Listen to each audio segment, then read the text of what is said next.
bienvenidos a este nuevo vídeo, a esta nueva estación que vamos a explicar pues, su funcionamiento, vamos a explicar cómo vamos a hacer el graph.set para esta estación, vamos a programarla y bueno, posteriormente cuando ya tengamos programadas las tres estaciones que veis en pantalla, pues pasaremos a realizar las pantallas de operación, las HMIs y los SCADAs. De momento, en la Pick and Place, que es esta de aquí, os voy a explicar cómo debe funcionar. ¿De acuerdo?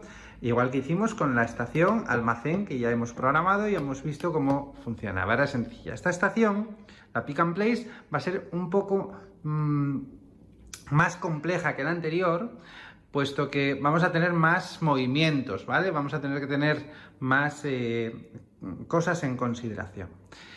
No obstante, fijaos que la estación pues va a constar de varios elementos. Nos acercamos por aquí y vemos que las piezas, cualquier pieza va a entrar por aquí.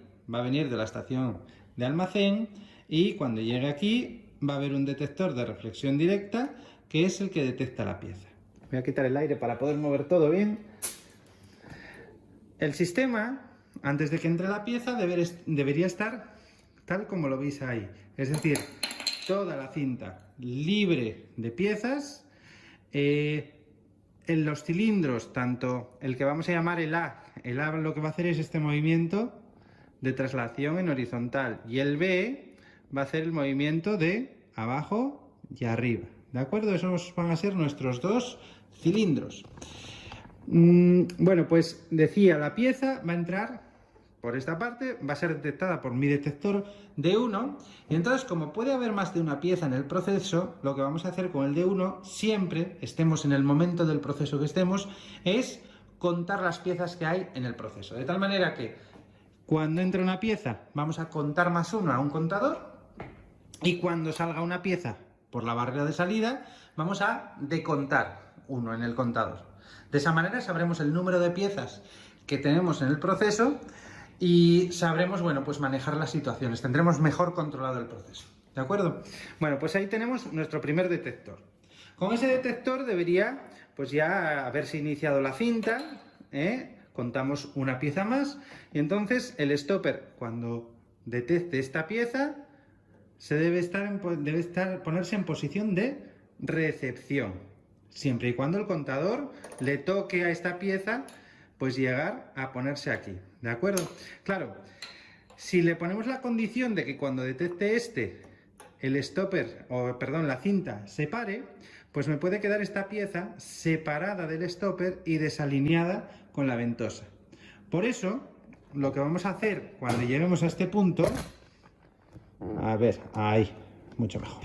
Cuando lleguemos a este punto lo que vamos a hacer es darle un tiempo desde que detecta para que la cinta siga funcionando y que la pieza se coloque alineada con el cilindro, ¿de acuerdo? Bueno, ya tenemos la pieza ahí, el stopper sigue manteniendo la pieza y ahora sí que podemos parar la cinta, Ha pasado ese tiempo, esto está alineado, paramos la cinta y a partir de que paramos la cinta lo que tiene que ocurrir es que tengamos que recoger una tapa. Para eso iniciaremos una succión en la ventosa, se iniciará una aspiración de aire. Esa aspiración, cuando baje el cilindro, lo que va a activar, si hay tapa, es un detector de vacío, un vacuostato que tengo aquí. Es decir, que si cuando baje llega a detectar un vacío, quiere decir que hay tapa y que tiene la tapa pues cogida, ¿vale? Agarrada. Claro, este cilindro tenemos también que tener en cuenta un pequeño detalle. Bueno, pequeño, que no es tan pequeño. Porque por este pequeñito detalle va a suponer que nuestra programación la tengamos que modificar. Y veréis qué detalle es. Este cilindro que está en vertical, veis que cuando yo lo llevo hacia arriba, veis que ahí arriba tiene un final de carrera que detecta esa posición. Lo veis ahí. Pero cuando lo llevo abajo, en la parte de abajo no hay un final de carrera. Y esto no es nada bueno, debería haberlo, para hacer un buen control sobre el proceso. Como no lo hay, pues nos vemos en la obligación de tener que jugar con tiempos. No tanto para recoger una tapa, porque puedo jugar con el otro detector que tengo, que es el vacuostato, pero sí que que a la hora de dejar la tapa sobre la pieza voy a tener que jugar con un tiempo, voy a tener que darle tiempo suficiente para que baje ese cilindro y llegue a la posición de avance. ¿De acuerdo? Bueno, entonces, decíamos, tengo la pieza alineada, la tengo en esta posición, hago que comience a aspirar, a ejercer una succión de aire aquí en la ventosa, bajo el cilindro y cuando se active el vacuostato, lo que se va a hacer es volver a subir el cilindro B. O sea, voy a hacer un B más, B menos, dependiendo del vacuostato. Claro, aquí tengo dos posibilidades: que todo vaya bien y que tenga tapa, o que el almacén de tapas se me quede vacío. Como yo no tengo un detector de tapas, no lo tengo, lo que voy a hacer es, le voy a dar un tiempo de seguridad a partir del cual, cuando yo le doy la orden de bajar a este cilindro, se va a activar un temporizador también. Si todo va bien y recoge la tapa, ese temporizador no va a llegar nunca al tiempo final de cuenta.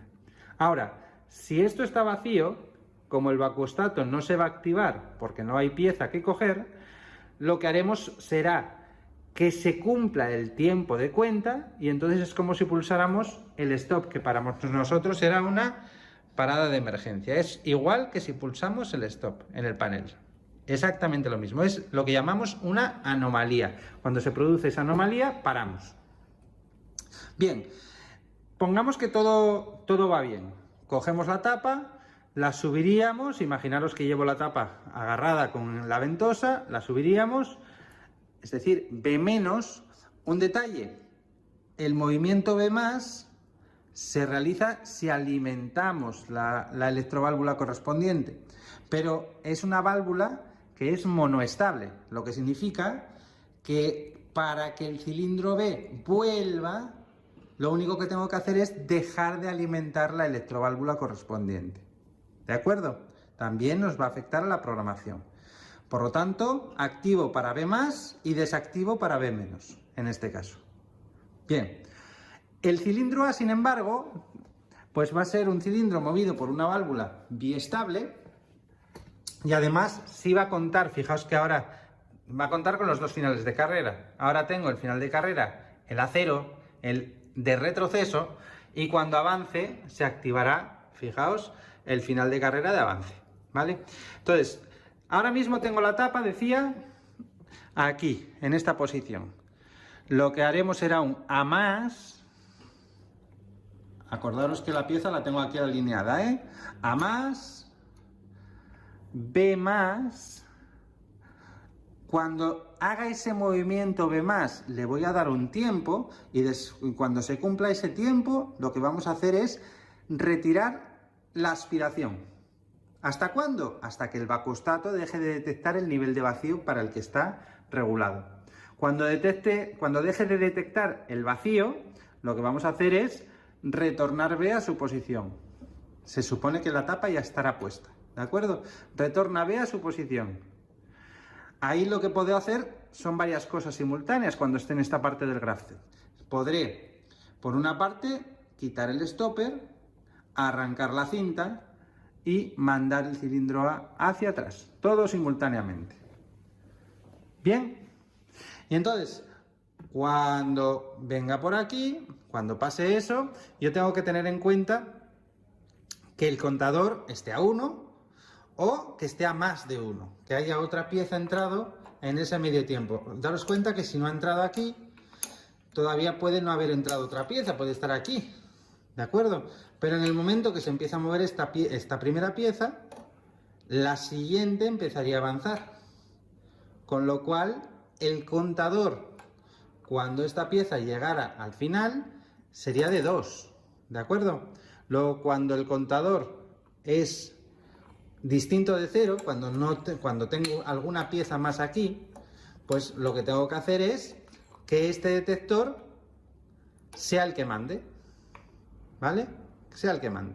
Es decir, cuando este detector, cuando la pieza llegue aquí, cuando la pieza salga, si tengo otra pieza en el proceso, el stopper volverá aquí, sin necesidad de que se active este primer detector, volverá aquí y continuará el proceso con esa segunda pieza hasta que el proceso se quede con una cuenta de cero, ¿vale? Ese puede ser un funcionamiento para tener varias piezas simultáneas. Y para saber cuántas piezas hay, ¿de acuerdo? Entonces, si llegada esa situación, pues tengo que ver si el contador, si tengo alguna pieza más en el proceso y si estoy en manual o en automático. Si estoy en manual, tengo que recordar que tengo una pieza por ahí por medio y entonces cuando le dé otra vez a la pulsación de Start, ahí al Start, a ver si puedo, a este Start, pues que no me tenga en cuenta para empezar a funcionar, o que me tenga en cuenta que estoy ya con una pieza y por lo tanto este stopper ya debería ponerse en esa posición. Al contrario de si no tuviera ninguna pieza, si el contador estuviera a cero, se pondría en marcha la cinta, pero hasta que no pasara una pieza por aquí, el stopper no se pondría en esta posición. Por lo tanto, tengo que distinguir entre un contador con ninguna pieza o un contador con más de una pieza, ¿vale? Para el primer movimiento del stopper. A partir de ahí, la secuencia va a ser siempre la misma, exactamente la misma. De acuerdo, pues eso es todo para esta estación. El pupitre funciona exactamente igual que en la estación de clasificación. Por lo tanto, la secuencia de stop, reset y start va a ser exactamente igual al final del proceso, así como la selección de automático manual. Con lo cual, ya nos vamos a la elaboración del graph-set. Vamos a pensar cómo tiene que funcionar esta estación para tener el mayor control sobre ella. ¡Vamos allá!